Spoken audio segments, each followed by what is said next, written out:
यद् विद्या दर्पणायते, यद् विद्या दर्पणायते। पंच परमेष्ठी भगवान की, परम पूज्य आचार्य श्री आदि सागर जी महाराज की, परम पूज्य आचार्य श्री महावीर कीर्ति महाराज की, परम पूज्य आचार्य श्री विमल सागर महाराज की, परम पूज्य आचार्य श्री तपस्वी सम्राट सरस्वती सागर महाराज की, परम पूज्य आचार्य गुरु सुंदर सागर महाराज की, पंचमय विश्व धर्म की, जिनवाणी माता की,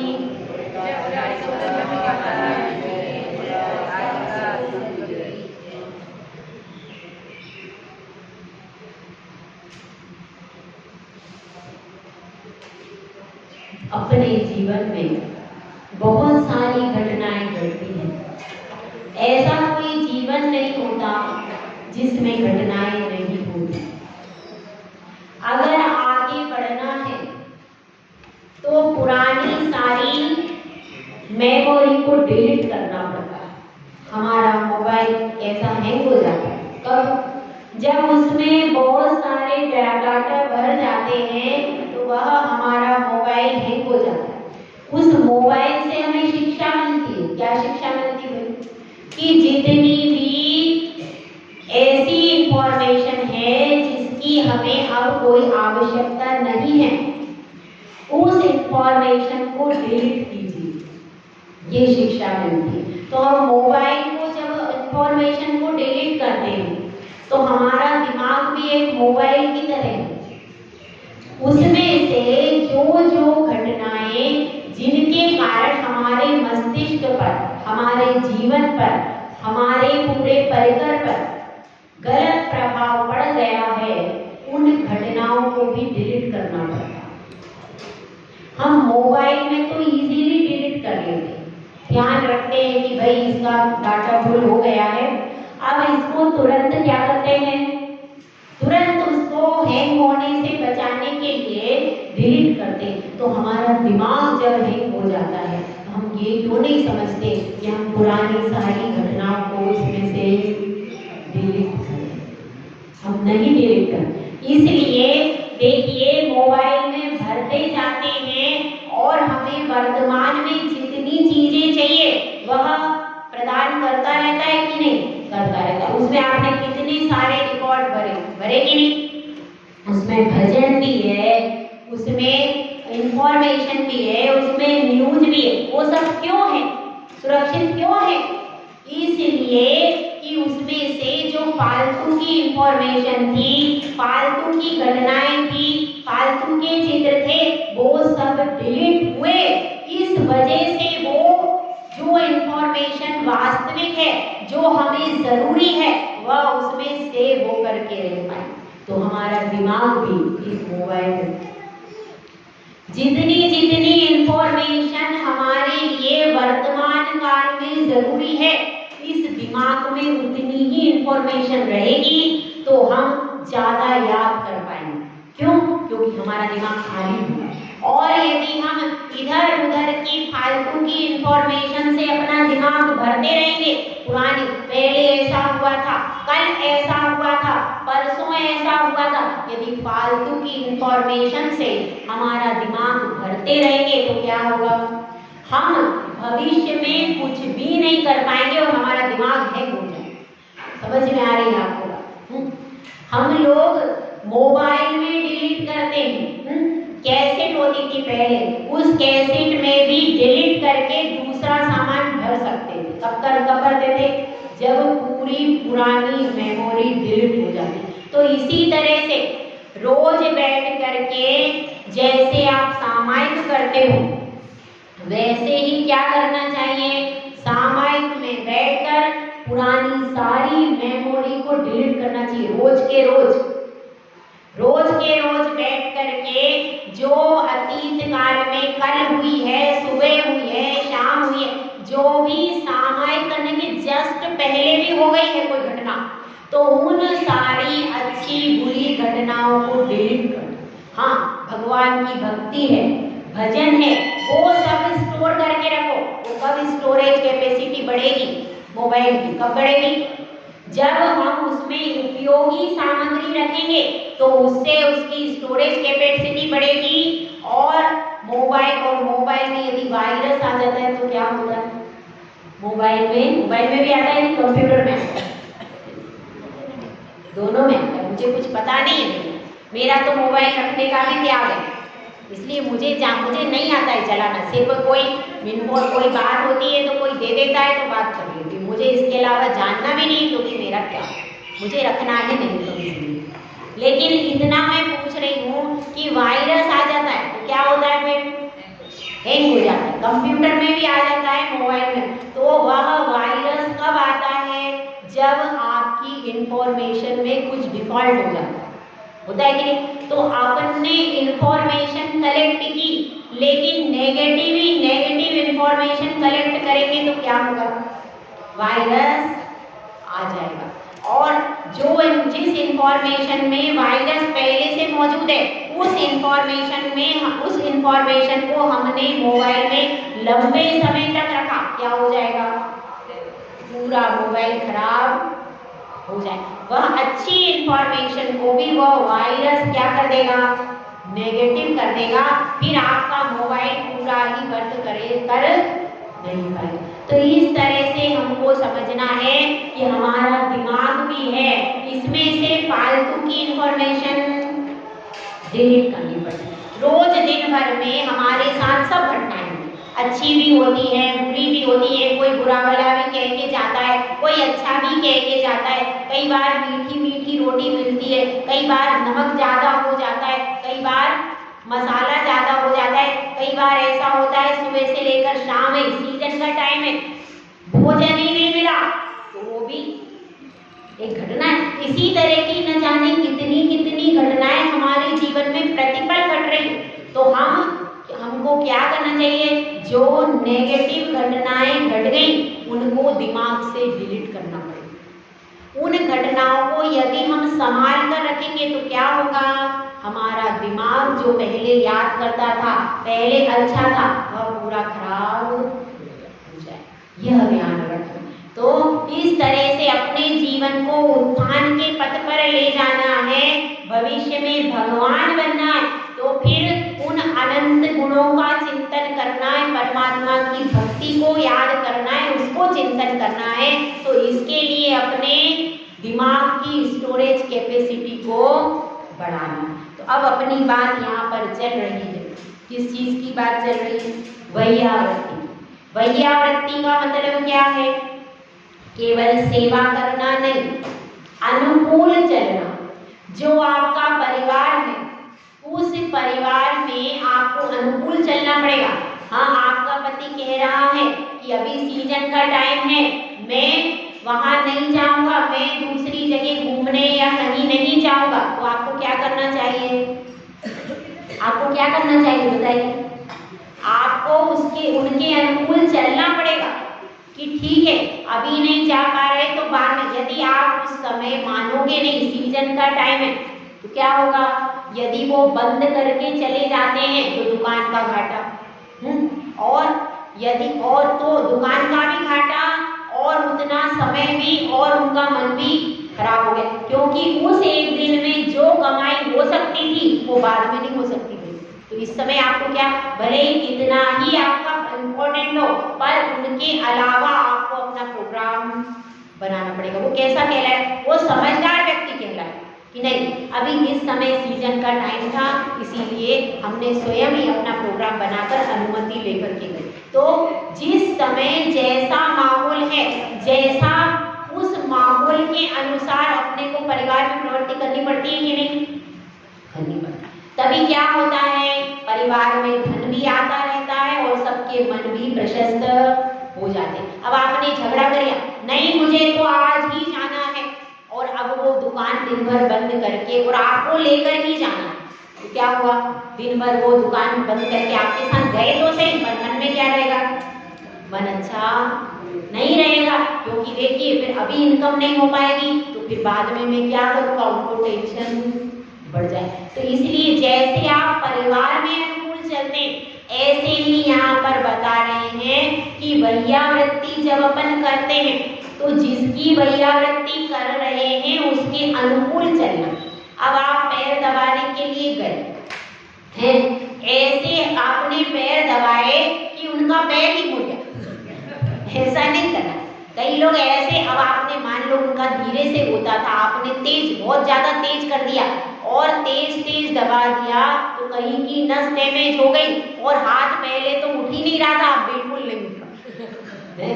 ऐसा भी तो जिस प्रकार से उनका शरीर है, जिस प्रकार की जरूरत है, उसी हिसाब से वैयावृत्ति भी करना। ऐसा नहीं हो कि ठीक करने आए और ठोक ठाक के चले गए, ऐसा नहीं। तो उसमें भी विवेक की जरूरत है। और इसमें वैयावृत्ति करते समय किस तरह से विवेक की जरूरत है, देखिए कि इसमें पहले क्या बताया, आहार दान देना सबसे बड़ा वैयावृत्ति, इसमें बताया था ना कि पहले। तो अब आगे उसी विषय में बात चल रही है कि दान देना, दान का प्रकरण आया था कि दानम वैयावृत्ति आया था ना पहले, कि दान देना वैयावृत्ति है। तो अब शिष्य प्रश्न करता है कि अब तक तो हमने यही सुना था, हाथ पैर दबाना और अनुकूल चलना, समझ लो वही वैयावृत्ति है, लेकिन अब तो यह दूसरी दान को वैयावृत्ति में कैसे रख सकते हैं, ये तो अलग विषय है। तो उसमें आचार्य बता रहे हैं कि आप दान को क्यों वैयावृत्ति में गर्भित किया। हाँ बताओ कोई, क्यों किया दान को, बताओ लता जी बताओ, दान को वैयावृत्ति में क्यों गर्भित कर लिया। दान देने से साधु की साधना अच्छी होगी और उसमें सभी को सफाई होगी। दान देने से साधु की साधना अच्छी। हाँ आप बताइए चंद्रपाल जी, इनसे अच्छा आंसर चाहिए। हाँ क्या क्या होगा, रत्नत्रय अच्छा है। देखिए वैयावृत्ति और दान, ये शब्द का ही भेद है, क्योंकि देखिए जब एक महिला सुबह से चौके में जाती है 6 बजे और कितनी बजे तक काम करती रहती है, कम से कम या 12 बजे तक चौके में रहना पड़ता है। क्यों, महाराज आएंगे और महाराज आएंगे, छुल्लक जी आएंगे, माता जी आएंगे, ये सब आएंगे।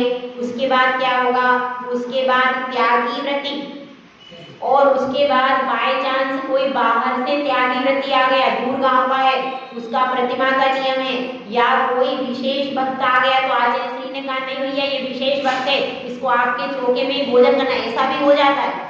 वो प्रतिमाधारी नहीं है लेकिन विशेष व्यक्ति है, उसने बहुत दान दिया या कुछ आचार्य श्री की कृपा है, तो आचार्य श्री ने उसको भी चौके में भेज दिया। क्या होगा, अब वो सब करते करते 1 से 2 बजेंगे, ऐसा भी हो जाता है, 1 से 2 बज जाते हैं। अब क्या हुआ, सुबह 6 बजे से लगे 2 बजे तक, अब आपका क्या चल रहा है उस समय, पूरा शुभोपयोग, पूरा सुबह 6 बजे से, और पिछले दिन से आपने कहा नहीं माता जी का चदोवा माता जी का चौका लगाना है, महाराज जी का लगाना है, तो क्या करना, चदोवा। और ये भी नहीं सोचना महाराज जी का चौका है, ऐसा नहीं सोच के करना। हमने अपने चौका तो हम भोजन तो करते ही करते, हम तो भोजन करते ही करते, लेकिन क्या हो गया, लेकिन अब साधु आए हैं तो उनके निमित्त से शुद्ध भोजन करेंगे। चौका किसका है, महाराज का नहीं है, माता जी का नहीं, चौका किसका है, आपका है चौका, उनका चौका। वो तो सिर्फ आएंगे, आहार जितना आप दोगे उतना लेंगे, और उनका किसी वस्तु पे अधिकार नहीं है। हाँ, जितने समय थाली रखी है तो वो कदाचित थाली पर दृष्टि कर देंगे थाली पे, पर वह थाली उनकी किसी की भी नहीं है, क्या नहीं है, उनके आहार हुआ उसके बाद उनको थाली से कोई मतलब नहीं, तो थाली को वहीं चौके में छोड़ के जाते हैं कि लेके जाते हैं। हाँ भैया आपके यहाँ लेके गए थे क्या, वह साधु चौके में छोड़ करके ही जाते हैं, और उसको स्पर्श भी नहीं करते क्या, उसको स्पर्श भी नहीं करते, सिर्फ आप उसमें से वस्तु निकाल कर उनके हाथ में या कटोरे में, दोनों में से कोई भी चीज हो सकती है, छुल्लक होंगे तो कटोरे में, हाथ या कटोरे में दे देते हो, लेकिन वो थाली से उनका कोई संबंध जी, तो इस चीज को हमको समझना इसलिए है कि सबसे ज्यादा पहले दिन से ही आप सब्जी फल लेकर आओ। क्यों? चोखा लगा। और पहले दिन से सब्जी फल खरीद के ला रहे हो तो उसमें भी आपका शुभ उपयोग। तो सबसे ज्यादा एक गृहस्थ का शुभ उपयोग किसमें गया? चोखे में सबसे ज्यादा होता है। बहुत भावनाएं बनती हैं और चोखे में कई बार कैसा होता है कि 4 मिठाई बन जाती है उतने ही समय में। और अगर वैसे 4 मिठाई बनानी हो तो दिन भर आप लगे रहो तो भी वो 4 मिठाई बनेगी नहीं बनेगी। और चोखे में जो बनती है उसका स्वाद अलग रहता है कि नहीं? क्यों? क्योंकि जैसे ही आपने यह सोचा कि मुझे शुद्ध आहार करना है और साधु को देना, वैसे ही आपका संकल्प शुद्ध होने से उस वस्तु का भी शुद्ध परिणमन हो जाता है। और उसके कारण जो सामान आप दिन भर बैठकर बनाते वही सामान 4 घंटे में तैयार होता है कि नहीं होता? बताइए। हो जाता। तो यह आहार दान इसीलिए सबसे बड़ा दान है कि आपका एक दिन पहले से सारा उपयोग लगा हुआ है, चंदोवा लगाने में, सफाई करने में, और हर वस्तु को लेकर के आएंगे, सामान के आटा पीसेंगे, मसाला बनाएंगे, कितनी चीजें करते हैं। तो वो सारा उपयोग पिछले दिन से ही एक दिन पहले से चलता है। तो इसलिए क्या होता है? इसलिए सबसे ज्यादा विशुद्धि आपकी कहाँ बनती है? तो और बड़े आचार्य आ जाए तब तो फिर क्या है? चांदी चांदी है, फिर तो कोई बात नहीं। जिस दिन वो आ जाए उस दिन तो पता ही नहीं चलता क्या हो रहा है। इतनी सुध बुध खो जाती है। और कई बार द्रव्य भी कुछ का कुछ चढ़ा देते हैं, ऐसे भाव विभोर हो जाते हैं, ऐसी स्थिति होती। ठीक है, तो अब यहाँ पर बात चल रही है उसी दान के लक्षण की जो आप लोग देते हो। अपन पढ़ते हैं गाथा नंबर 113। नव पुण्य प्रतिपत्तिः सप्तगुण समाहितेन शुद्धेन अप्सूनारम्भाणां मार्याणामिष्यते दानम्। नवपुण्यै प्रतिपत्तिः सप्तगुण समाहितेन शुद्धेन अप्सूनारम्भाणां मार्याणामिष्यते दानम्।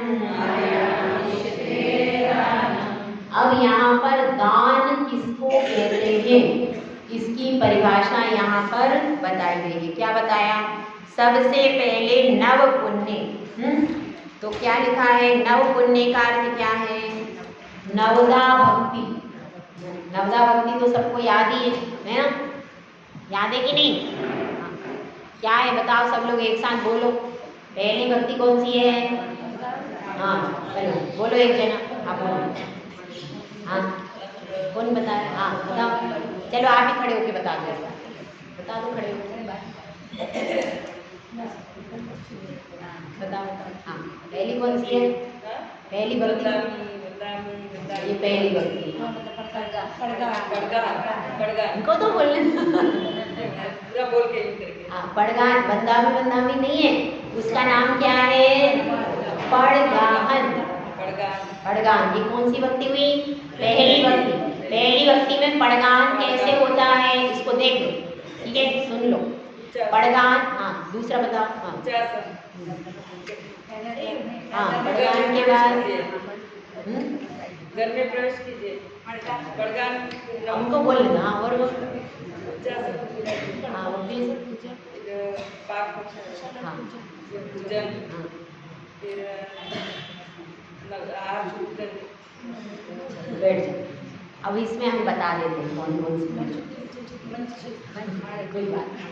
चलो अब ये इसको समझ ले। पहली बार पड़गाहन में क्या क्या क्या मतलब है? पड़गाहन इसको समझ ले। तो नव पुण्य का मतलब क्या है? 9 प्रकार का पुण्य होता है। यह जो भक्तियां हैं जो हम करते हैं इनसे क्या होता है?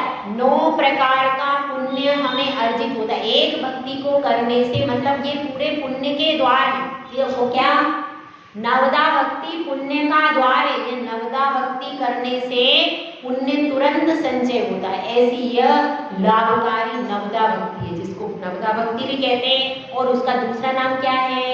नव पुण्य, 9 प्रकार का पुण्य। ठीक है, तो अब इसमें देखिए अपन नव पुण्य मतलब नवदा भक्ति। तो नवदा भक्ति में पहला आता है पड़गाहन। चलो आप बताओ, सोनाली खड़े होके बताओ। अब कोई साधु यहाँ से आ रहे, महाराज है, आचार्य महाराज है, हाँ आचार्य महाराज सुंदर सागर जी वहाँ पर आ रहे हैं। ठीक है, आप यहाँ चौके में खड़े हो, आप कैसे क्या करोगे बताओ? क्या बोलोगे? हे स्वामी नमोस्तु नमोस्तु नमोस्तु अत्र अत्र अत्र तिष्ठ तिष्ठ तिष्ठ आवाजन शुद्ध है। तो फिर क्या करोगे? पड़गा 50 परिक्रमा लगा 3 परिक्रमा। उसके बाद फिर वंशति वचनशति कायशति आचर्यते है। हमारे आहार कक्ष में प्रवेश कीजिए। पहले तो घर में प्रवेश कीजिए बोलेंगे, पर वो ले जाएंगे तब तक घर तो कैसे रहेगा। फिर भी ठीक बोला है, नहीं थोड़ा सा गड़बड़ हुआ। चलो कोई बात नहीं, देखो अब बताते हैं। ठीक है, आचार्य महाराज को कैसे करते? पहले आचार्य महाराज का करते।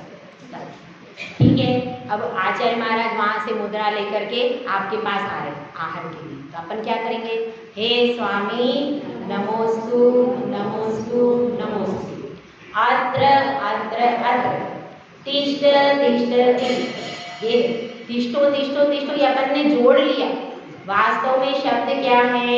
अत्र अत्र अत्र, क्योंकि ये क्या अव्यय, अव्यय में कोई भी विभक्ति नहीं जुड़ती, कोई भी प्रत्यय नहीं जुड़ता, कुछ भी नहीं जुड़ता। तो अत्र क्या है? अव्यय है। अत्र अत्र और तिष्ठ है। तिष्ठ क्या? तिष्ठ ये है आज्ञा, आज्ञा लोट लकार है, उसमें आता है तिष्ठ। भवेत भवेताम भवेयु भव भवेतम भवे, तो उसमें मध्यम पुरुष का एक वचन, मतलब तुम, अपन क्या कह रहे हैं? तुम कहो या आप कहो। अत्र अत्र अत्र, अत्र मतलब यहाँ यहाँ यहाँ। तिष्ठ तिष्ठ तिष्ठ मतलब ठहरिए ठहरिए ठहरिए। समझ में आई बात? सबसे पहले क्या? पहले हमने उनको हे स्वामी मतलब आप क्यों कैसे हो? वास्तविक स्वामी तो वे हैं, काय के स्वामी हो? चौके के स्वामी तो आप हो। वो काय के स्वामी है? वे रत्नत्रय के स्वामी। यहाँ पर स्वामी किसके लिए कहा? वे रत्नत्रय के स्वामी हैं, इसलिए हमने स्वामी शब्द यूज किया।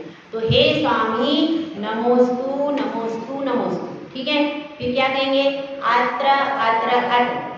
फिर तिष्ठ तिष्ठ तिष्ठ, ये 3 बार कहते हैं ताकि साधु कभी दूर हो, दूर से भी पढ़गान करें तो सुन नहीं पाए, तो इसलिए इसको 3 बार कहना। और 3 तो अंक शुभ माना जाता है, मन वचन काय की अपेक्षा से भी है, तो ये 3 बार इसको कहते हैं अत्र अत्र। क्योंकि देखिए पहले पढ़गान ऐसा भी होता था, चौका जैसे दूर खड़ा और साधु दूर से भी विधि लेके निकल जाते थे। अब एक मोड़ है, मोड़ पर खड़े हुए महाराज और उधर से ही देख लिया चौके में, और आपने आपकी विधि सुन ली और तब भी जा सकते। अगर कोई सुनने वाली भी विधि होती कि ये शब्द बोलेंगे, ऐसी भी विधि होती। ऐसी विधि एक बार आचार्य श्री ने ली थी, 15 अगस्त की बात है। तो उन्होंने कहा, उन्होंने ये नियम ले लिया, जो भारत माता की जय बोलेगा तभी पढ़गान होगा। ये वहाँ उदयपुर की बात है, मुंबई में। तो अब किसी ने कौन भारत माता की जय बोले वहाँ पढ़गान में? विधि नहीं मिली, बहुत देर हो गई, बहुत देर हो गई। फिर जाकर के किसी के दिमाग में आया और किसी ने जय बोली, तब जाके पढ़गान हुआ। मतलब ऐसी भी विधि, कोई बोलने वाली भी कुछ, कभी कोई कहते हैं लड्डू में एक बार श्रेयांसनाथ भगवान की जय के बोलने का होगा, तो बोलने वाली भी विधि हो सकती है किसी की। कोई साधु ऐसी भी विधि ले सकता है कि जिसमें ये शब्द यदि श्रावक बोलेगा तो मैं अमर हूँ, ऐसी भी विधि कठिन कठिन। तो अब यहाँ बात चल रही है कि पढ़गान में क्या करेंगे? अत्र अत्र तिष्ठ तिष्ठ तिष्ठ तिष्ठ आहार जल शुद्ध, बस इतना ही पढ़गान। अपन उसमें जोड़ लेते। अपन ने आजकल क्या कर लिया? अत्र अत्र अत्र तिष्ठ तिष्ठ तिष्ठ, मन शुद्धि वचन शुद्धि, ये क्या बोलते बताओ? फिर उसके बाद आहार जल शुद्ध, हाँ बस इतना ही। उसके बाद आपको कुछ नहीं बोलना। आप पहले अत्र, तो साधु रुकेंगे, मगर वो रुकेंगे, उनको ये बताओ आहार जल शुद्ध। यदि आप ये नहीं बोलोगे आहार जल शुद्ध है, तो क्यों आएंगे? इसने शुद्धि पूर्वक चौका नहीं लगाया तो साधु क्या है? उनको तो शुद्ध आहार की गवेषणा करे, ऐसा मूलाचार में लिखा है कि साधु जाए विधि लेकर और शुद्ध आहार की गवेषणा करे, मतलब खोज करे कहाँ पर? शुद्ध आहार। यदि शुद्ध आहार मिले तो आहार करे, यदि शुद्ध आहार कोई नहीं बोले तो फिर वो आहार। इसलिए आपको सबसे पहले क्या बोलना है? आहार जल शुद्ध। जब आप ये बोलोगे उसके बाद साधु अपनी विधि दूसरी देखेगा जो उसने विधि ली। इतना तो ये नॉर्मल, ये सब तो क्या हो गया? नॉर्मल चीजें। अब इसके बाद फिर क्या? जब ये बात पूरी हो गई आहार जल शुद्ध, तो वो देखेगा उसकी विधि, या उसने श्रीफल की विधि ली है अथवा वो कलश की विधि है, हरे फल की विधि है, या कुछ बोलने की विधि है, या कुछ और विधि। वो कब देखेंगे? वो जब उनको कन्फर्म हो जाएगा कि नहीं ये श्रावक की आहार जल शुद्ध, तो अपन फिर क्या बोलेंगे? आहार जल शुद्ध है। और फिर क्या बोलते हैं उसके बाद?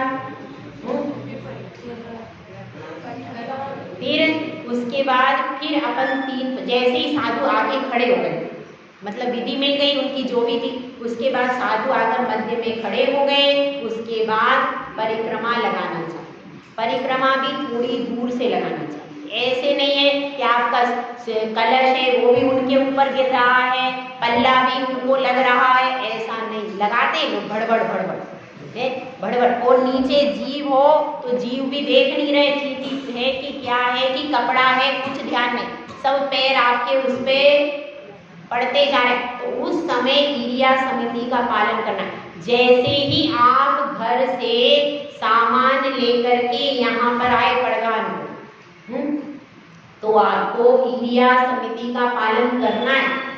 ऐसा नहीं है कि कुछ भी आप देख के नहीं आ रहे, देख के क्रिया समिति का पालन करते हुए आना है। कब?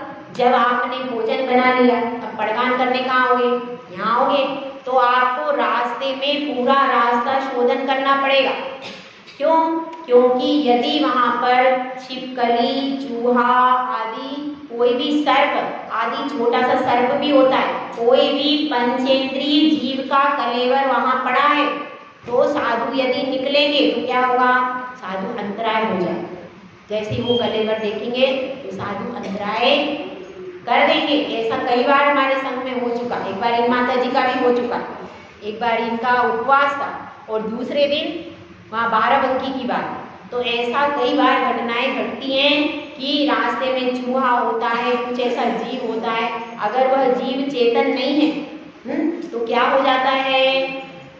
तो इसलिए आपको बोलते हैं जब भी आप चौके से यहाँ आओ तो क्या करना चाहिए? पूरा रास्ता बारीक बारीक पूरा शोधन करके आओ। और अगर आप अच्छे से शोधन करके चलोगे तो क्या होगा? फिर कभी साधु का अंतराय नहीं होगा, आप देख लोगे। और ऐसा नहीं कि बीच बीच में देखना, साइड का भी पूरा रास्ता व्यवस्थित देख, इसलिए धीरे धीरे चलो।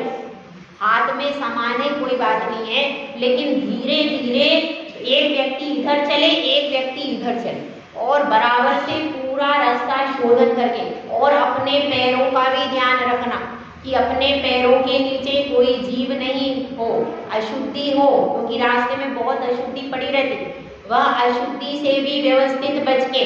और छोटे बच्चों को पड़गान के लिए नहीं लाना चाहिए। क्यों? क्योंकि छोटे बच्चे इतनी अच्छे से चल भी नहीं पाते, और उनको संभालने के चक्कर में आपकी क्रिया समिति हो नहीं पाती। आप भी घबरा जाते हो क्योंकि आप हाथ में आपके बर्तन भी हैं, द्रव्य भी है, श्रीफल भी है, कलश भी है, और फिर छोटा बच्चा भी है, तो आप इनको संभालने के चक्कर में आपकी भी क्रिया पर शुद्धि। तो उनके लिए क्या योग्य है कि बेटा आप दरवाजे पर पड़गान दो, एक व्यक्ति को बिठा दो और छोटे बच्चों को दरवाजे पे ही पड़गान करवाना चाहिए। क्यों? आप उनको लेके आते, उनसे चलते बनता नहीं है, और वो देखकर नहीं चल पाते, उनमें इतनी चंचलता रहती है, वो दौड़ते हैं और देखकर। उसके कारण क्या हो जाता है? उसके कारण फिर वो कहाँ छू जाते हैं या कौन सी गलत द्रव्य पे उनका पैर पड़ जाए पता नहीं चलता। तो इसलिए आपकी क्रिया समिति कब पालन करनी है आपको? जब आपने चौका लगाया और चौके से यहाँ साधु के लिए लेने के लिए आए, तब क्रिया समिति पालन करनी। उसके बाद यहाँ से पड़गावन करके फिर साधु को लेकर के जाओगे, तब भी क्रिया समिति का पालन करना है आपको पूरा। उस समय व्यवस्थित देख करके जाना, कि कहाँ पर कोई वस्तु है, और यदि कोई रास्ता रुका हुआ है तो भी उसको व्यवस्थित ले करके जाना साधु को, और वहाँ से कहाँ से निकालना कहाँ, और ऐसा भी नहीं अब पड़गान हो गया, ठीक है, उसके बाद क्या हुआ, 3 परिक्रमा देने के बाद क्या बोलना चाहिए, मन शुद्धि, वचन शुद्धि, काय शुद्धि, आहार जल शुद्ध है, और भोजनशाला में प्रवेश कीजिए या आहारशाला में प्रवेश, सबसे अच्छा शब्द क्या है, आहारशाला में प्रवेश कीजिए, ऐसा बोल दीजिए। तो ऐसा बोल करके फिर क्या करना, आप तो दौड़ते दौड़ते चौके में पहुंच गए, और साधु बेचारा ढूंढ रहा है कहाँ गए, ऐसा नहीं। फिर उसमें क्या होता है, जो महिला, एक महिला को लगता है कि मैं जाके तुरंत तैयारी कर दूं, अब कल ऐसा ही हुआ, एक दिन पहले की शायद बात है, तो अब वो महिला आगे चली गई, अब मैं देख रही, मैंने कहा मैं जाना तो वही है पर कम से कम देखूं वो महिला कहाँ गई, तो ऐसा नहीं, आपको व्यवस्थित उनसे थोड़ा सा दूरी पे, एकदम ऐसे भी नहीं कि साधु के पैर पे पड़ पे, ऐसा नहीं, थोड़ा सा आगे व्यवस्थित चलना है, और फिर साधु को देखते जाओ। कई बार भैया बूढ़ा साधु है, नहीं चल पा रहा है, उपवास है, तो उसको भी देखते जाओ, वो चल पा रहा है नहीं चल पा रहा, रास्ते को भी शोधन करने में साधु को टाइम लग सकता है, तो उसकी चाल के हिसाब से और थोड़ा पीछे देखते हुए व्यवस्थित उसको लेकर जाना, समझ में आया। और आगे आपको क्यों चलाया, देखो आगे कब चलाते हैं श्रावक, कब चलता है श्रावक आगे, बताओ कब चलता है, हाँ, जब कोई मंदिर हो और साधु नहीं जानता, जब नगर में प्रवेश कराना हो तो श्रावक आगे चलता, कि अब महाराज जी को पता नहीं कहाँ मंदिर है, तो क्या होगा, श्रावक आगे चलेगा, गाइड करेगा कि महाराज यहाँ से आइए, ये मंदिर है। अब जैसे हम नए नए आएंगे तो क्या होगा, तो कोई अध्यक्ष जी यहाँ के समाज के लोग बोलेंगे कि माता जी यहाँ पर मंदिर है, यहाँ पर दर्शन कीजिए। अब हम नगर के मंदिरों के भ्रमण के लिए निकले, क्या होगा, हमको नहीं, हम पहली बार आए, मालूम नहीं पता है, तो क्या होगा, श्रावक मंदिर हो, जब जिनालय हो तब क्या होता है, तब श्रावक आगे आगे चलता, ऐसी अवस्था में। और दूसरी अवस्था में उसको अपने घर में कोई विधान करना हो, कोई कारण बना ऐसा, तो अपने घर में ही ले जा रहा है, तब भी श्रावक आगे चलेगा और साधु पीछे जाएगा। तीसरा कौन सा है, आहार के समय। आहार के समय भी क्या होगा कि अब आपका घर, भले ही महाराज को पता है, भले दूसरी बार जा रहे हैं, तो फिर भी क्यों, क्योंकि आपके घर में स्त्रियां भी हैं, मर्यादा भी है, इसलिए साधु अंदर नहीं जा सकता, दरवाजे पर खड़ा हो जाएगा ज़्यादा से ज़्यादा। उसके बाद आप जब तक नहीं कहोगे कि महाराज भोजनशाला में प्रवेश कीजिए, तब ही साधु अंदर जाएंगे। यदि आप वहाँ पर नहीं कहोगे, आप दरवाजे पे जाकर दोबारा कहना पड़ेगा, यहाँ से ले गए कह के, उसके बाद जैसे ही वो द्वार पे गए, द्वार पर पैर धुलवाते हैं, तो साधु कैसे भी उसके द्वारा भी पैर धुल सकते हैं, कैसे, आपके कलश के द्वारा या गिलास के द्वारा, और कमंडल में शुद्ध पानी भरा है तो उससे भी वो धो सकते हैं, दोनों प्रकार की विधियां चलती हैं, उसमें कोई बात नहीं। तो आपने बात, उसको पैर प्रक्षालन हो गया द्वार पर, उसके बाद फिर आपको तुरंत बोलना पड़ेगा कि महाराज आहार जल शुद्ध है, चौके में प्रवेश चौके में प्रवेश कीजिए अथवा आहारशाला में प्रवेश कीजिए, ऐसा दोबारा बोलना जरूरी। नहीं तो अब जब, क्योंकि वो आपका घर आ गया, अब उस घर में हालांकि आपने यहाँ पर बोल दिया, वो भी चल जाता है, एक बार यहाँ पे बोल दिया, लेकिन एक बार वहाँ भी बोलना जरूरी, एक बार वहाँ, या भले ही आपने यहाँ पर क्योंकि बोला, आप यहाँ से ले जाने के लिए बोला, मगर वहाँ पर जब आपका घर आ गया, उसमें एक बार और कि महाराज चौके में प्रवेश कीजिए, ऐसा बोलना पड़ेगा। उसके बाद क्या होगा, उसके बाद उन्होंने प्रवेश किया तो क्या होगा उसके बाद, हाँ, ये पड़गान की पूरी विधि यहीं तक है, प्रवेश तक की विधि यह पूरी पड़गान के अंतर्गत आती है। पड़गान मतलब साधु को बुलाना, साधु को बुलाना और बुला करके फिर अपने जो आहार देना है उसका प्रथम चरण क्या है, पड़गान, ये पड़गान। अब इसमें सेट हो जाएगा। अगर आरिका माता जी है तो उनके लिए बंदामी हो जाएगा, और छुल्लक जी है तो उनके लिए इच्छा, बाकी सब कुछ सेम है। तो अब क्या हुआ, अब वहां पर पहुंच गए। अब क्या होगा भाई, दूसरा प्रोसीजर उच्चासन। अब महाराज आगे खड़े हैं। अब आप सोच रहे क्या करना, अब महाराज भी परेशान, आप भी परेशान। महाराज बैठ ही नहीं रहे, पता नहीं क्या हो गया। अब आप भूल गए, हो जाता है, अब पड़गान तो हो गया, उसके बाद आप भूल गए वो उच्चासन। अब जब तक आप उच्चासन नहीं बोलोगे साधु बैठ जाएगा। अब उनको उच्चासन आपको बोलना अनिवार्य है।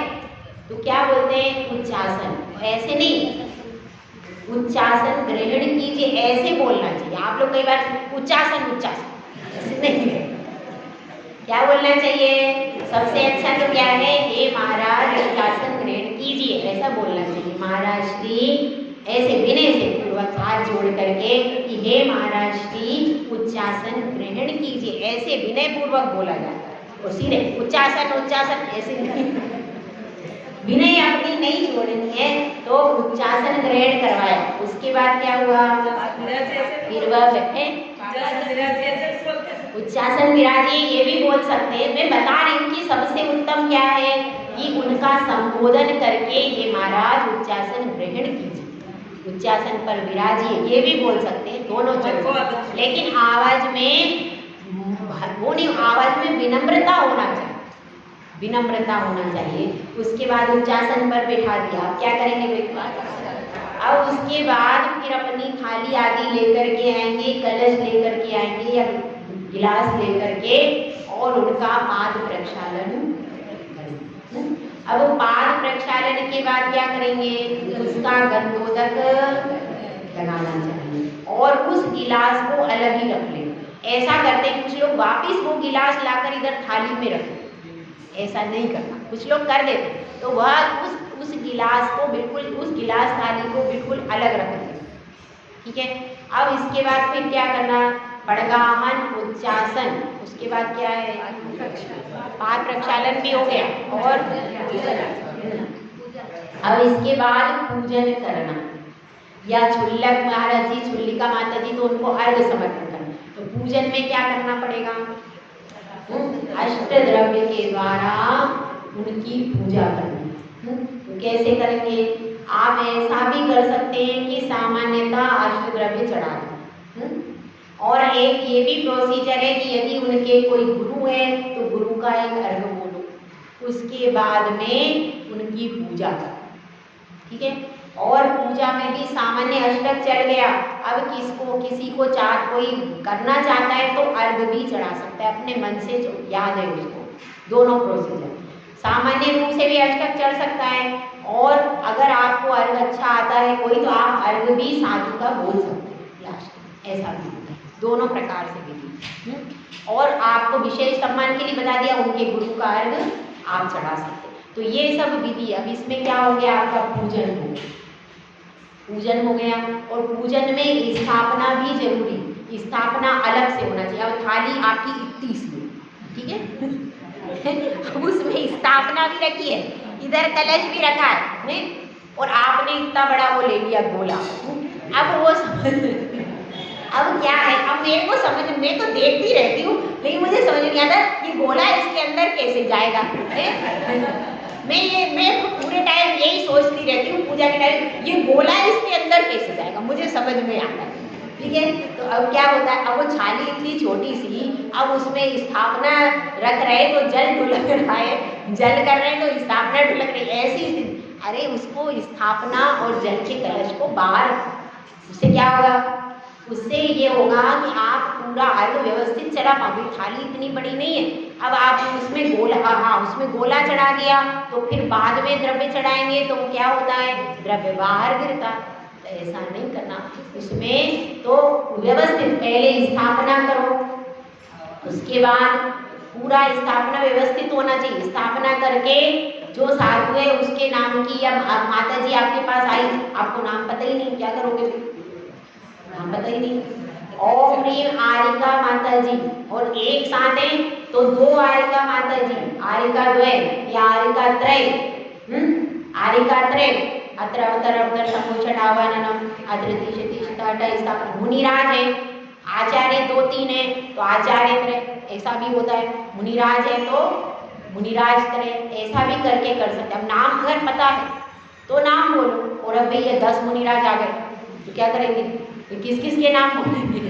तो उसमें मुनिराज, यहाँ विराजमान मुनिराज ऐसा भी बोल सकते हैं।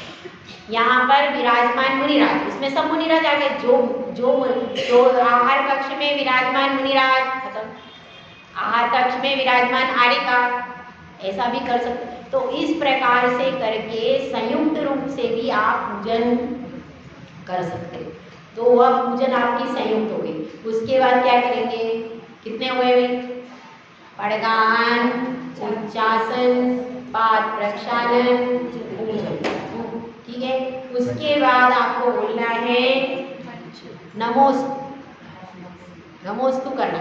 आचार्य महाराज है तो नमोस्तु करो, माता जी तो बंदामी करो, और चुल्लक जी है तो छिछा, ये पूरी विधि। उसके बाद अभी और बचा है, कितनी भक्ति हो गई भाई, 5 हो गई, समझ में आ गई? कौन सी पहली, गाहन, उच्चासन, पाद प्रक्षालन, पूजन और नमोस्तु।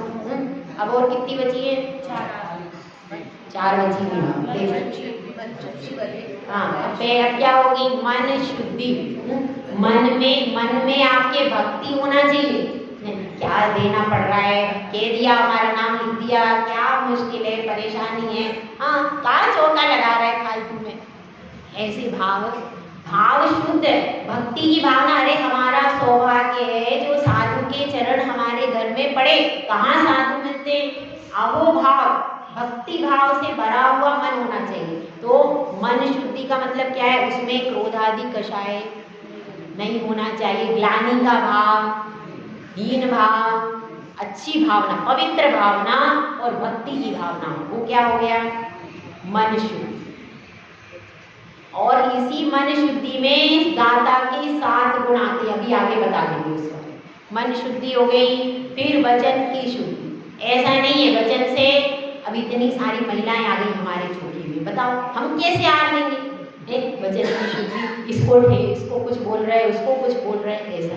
वचन की भी शुद्धि मतलब वचन में भी काम क्रोध आदि नहीं होना चाहिए, वचन भी शुद्ध होना चाहिए। उसके बाद काय की शुद्धि, काय की शुद्धि, मन की शुद्धि हो जाए, शुद्धि का किस बात की, कोई शुद्धि है ही नहीं ऐसे लोग बोलते काय की शुद्धि, मतलब किस बात की शुद्धि है, शरीर भी पूर्ण शुद्ध होना चाहिए। शरीर की शुद्धि का बहुत बड़ा गणित है, आज तो इसी में पूरा हो गया सारे, बता दूं शरीर की शुद्धि बता दूं। शरीर की शुद्धि में आपके जो वस्त्र हैं, वो वस्त्र कैसे होना चाहिए, धोए हुए हों और अलग से अलगनी पर सुखाए हुए। उनको जब आप वस्त्र चेंज करोगे तो वही वस्त्र पहनना है, उसको आपको पूरे वस्त्र चेंज करना है। ऐसा नहीं है कि कुछ वस्त्र आपके शरीर पर रहे और आपने बदल दिए, ऐसा नहीं। और जब आप वस्त्र परिवर्तन करोगे उस समय आपका सब, अगर आपने स्नान नहीं किया सुबह से, जो महिलाएं, तो आपको स्नान कंपलसरी है, सुबह से एक बार तो स्नान।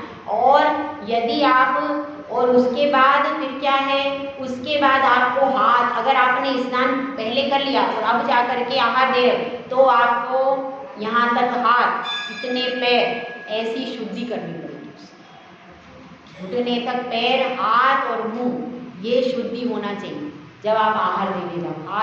हाथ मुंह धो करके आहार दान देना चाहिए। सुबह भले ही स्नान एक बार कर लिया, लेकिन जिस समय आहार दान देना है आपको, तो उसमें कम से कम आपको हाथ मुंह धो करके देना चाहिए। क्योंकि देखिए हम किस तरह से बोले, कहीं थूक भी बाहर निकलता है, कहीं हाथ पैर में पसीना भी आ जाता है। अब हमने सुबह से स्नान किया, अब हम हाथ पैर नहीं धोएंगे, ऐसे ही वस्त्र आपको हाथ पैर बराबर दोबारा धोने पड़ेंगे जब आपको आहार दान देना है। और यदि आप इस समय शुद्धि वगैरह पर गए तो आपको दोबारा पूरा स्नान करना पड़ेगा। और 1 नंबर के लिए भी गए हैं तो आपको वस्त्र परिवर्तन करना पड़ेगा। यदि आप 1 नंबर के लिए जाते हैं तो बाथरूम में ही जाना पड़ेगा, बाहर तो कोई व्यवस्था है ही नहीं। तो इसलिए आप यदि उसमें जाते हैं तो क्या करना पड़ेगा, तो भी आपको वस्त्र परिवर्तन करके जाना पड़ेगा। वस्त्र समेत यदि आप जाते हो तो दूसरे वस्त्र बदलने पड़ेंगे दोनों में। यदि आप शुद्धि के लिए जाते हो, कैसी भी शुद्धि के लिए जाओगे, तो आपको वस्त्र परिवर्तन करके फिर आपको हाथ मुंह आदि व्यवस्थित प्रक्षालन करके उसके बाद ही आप चौके में आ सकते। ऐसा नहीं है कि आप बाथरूम आदि में गए तो उसके जाने के बाद आपको वस्त्र परिवर्तन करना अनिवार्य, करना ही पड़ेगा। ऐसा नहीं है कि नहीं चल जाएगा, चलना नहीं। फिर आपने नल को भी छू लिया तो फिर वो शुद्धि तो नहीं मानी जाए। टंकी का पानी भी छू लिया आपने या नहीं भी छुआ तो आप उस बाथरूम में जा रहे हो, इसका मतलब क्या है, आपको दोबारा वस्त्र परिवर्तन करना है। ये क्या हुई, यह पूरी वस्त्र की शुद्धि। और आपके हाथ में कलावा बंधा, उस कलावा है या कोई आपका जेवर है जिसमें कपड़ा है कुछ है, तो उसको आपको व्यवस्थित उसी के साथ में गीला करना अनिवार्य है। जब आप हाथ मुंह नहीं धोगे तो कैसे गीला करें, गीला तो करना अनिवार्य, तो उसको भी गीला करना चाहिए। और हाँ, यदि आप सुबह से आ गए, मंदिर में आ गए, अब जिनवाणी पढ़ रहे हैं, एक तरफ बैठे और जिनवाणी पढ़ रहे हैं और कह रहे हैं हम आहार लेने जा सकते हैं, ऐसे ही पूजा के जो वस्त्र हैं वह आहार में नहीं चलना चाहिए। पूजा के वस्त्र अलग होना चाहिए, भगवान की पूजा के अभिषेक के वस्त्र आहार में नहीं होते, आहार के वस्त्र अलग होते। हाँ, ये हो सकता है यही धोती दुपट्टा आप धोकर सुखा दें, ये तो हो सकता है, लेकिन ये जिनसे आपने पूजा की है वह वस्त्र फिर चौके में नहीं चल सकते। इसका भी ध्यान किसको रखना, किसको रखना, आप लोगों को रखना है इसका ध्यान। तो ये हो गई आपकी शुद्धि, ठीक है। अब क्या वो नवदा भक्ति पूरी नहीं हुई, बिल्कुल हो गई, नहीं हुई अभी। आहार जल शुद्ध है, यह रह गया। तो आहार और जल एक ही भक्ति में आ जाता है। मन शुद्धि, वचन शुद्धि, काय शुद्धि हो गई 3 भक्ति, और एक चौथी जो हो गई उसमें आ गया आहार जल शुद्ध। जो भी वस्तु आप लेकर के आए हो वह शुद्ध होना चाहिए और स्वयं की होना चाहिए। ऐसा नहीं है कि पड़ोसी से उधार लेकर के, जितना जो आपके पास है वही आपको देना। तो ये किसके नाम हो गए, नवदा भक्ति। एक बात और है, जब आप साधु को शुद्धि बोलते, पूजन कर लिया आपने, पूजन करने के बाद अब आप क्या करोगे, साधु को शुद्धि बोलते हो, क्या बोलते हो, मन शुद्धि, वचन शुद्धि, काय शुद्धि, आहार जल शुद्ध है। थाली भी आ गई, थाली पहले थाली दिखाते हो, थाली दिखा दी, उसके बाद आप ये बोलते हो जब आहार शुरू करवाना, क्या बोलते हो, मन शुद्धि बोलो आप।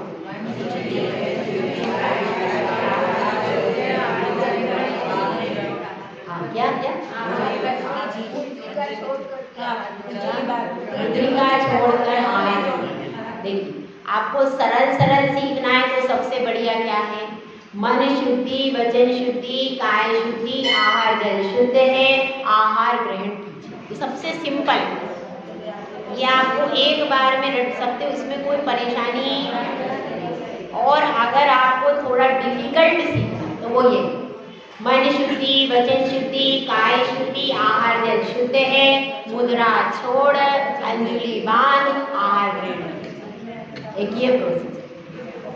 और ऐसा, और लोग उल्टा बोलते हैं। अब 2-4 दिन से मैं उल्टा सुन रही हूँ, मैं कह दूँगी भाई अब बोलने का टाइम आ गया तुम्हारा, क्या बोलते हो, मुद्रिका, हाँ अंजलि नहीं बोलते, मुद्रिका बांध आहार ग्रहण कीजिए, अंजलि छोड़, इसको तो अंजलि बोलते हैं, इसको मुद्रिका नहीं बोलते। अंजलि छोड़, मुद्रिका बांध, आहार उल्टा बोल रहे हैं। तो ऐसा नहीं बोलना, अपने को समझना। मैंने कहा मैं कुछ नहीं बोली, क्या मैं चौके में हूँ कर दूंगी तो सारा मामला ही बिगड़ जाएगा। तो मैंने उस समय कुछ नहीं बोला, और आपको समझा रही हूँ।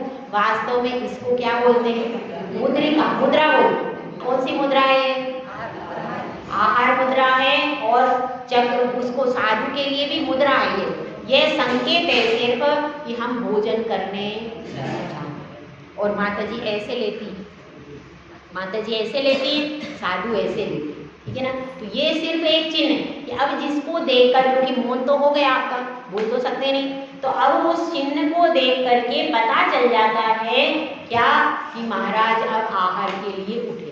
पहले जंगल से साधु आते थे, तो अब उस चिन्ह को देखकर श्रावक समझ जाता था कि भाई अब नहीं तो अगर ऐसी मुद्रा नहीं रखे तो पता नहीं महाराज जंगल जा रहे हैं, कहाँ जा रहे हैं, कौन पड़गान के लिए समझ नहीं पाए। तो श्रावक को समझाने के लिए वो एक चिन्ह विशेष है कि जिस चिन्ह विशेष के द्वारा श्रावक समझ जाए कि महाराज अब आहार के लिए उतर रहे हैं तो अपन पड़गान करें। तो वो चिन्ह, तो उस चिन्ह के द्वारा वो क्या है, इसको मुद्रा, ठीक है, और इसको कहते हैं अंजलि। ऐसा नहीं अंजलि छोड़ है, अंजलि छोड़े बोलते हैं सब, है माता जी। माता जी भी कितनी बार समझी, उसमें माता जी तो लेती नहीं यार, वो बैठ जाती नहीं। ये आप गलत नहीं बोलना, उसमें मुद्रा छोड़, अंजलि बांध, आहार ग्रहण की, ये हिस्से। और अपने को नहीं याद रहता है तो अपन क्या बोलो, हे माता जी आहार, हे महाराज जी आहार को ग्रहण कीजिए, ऐसा बोलिए। अब वो उनका प्रोसीजर है, अब उनको चाहे मुद्रा कैसे छोड़नी है, अंजलि के, ये उनका प्रोसीजर है, ये उनको करना, आपको नहीं करना है। किसको करना है?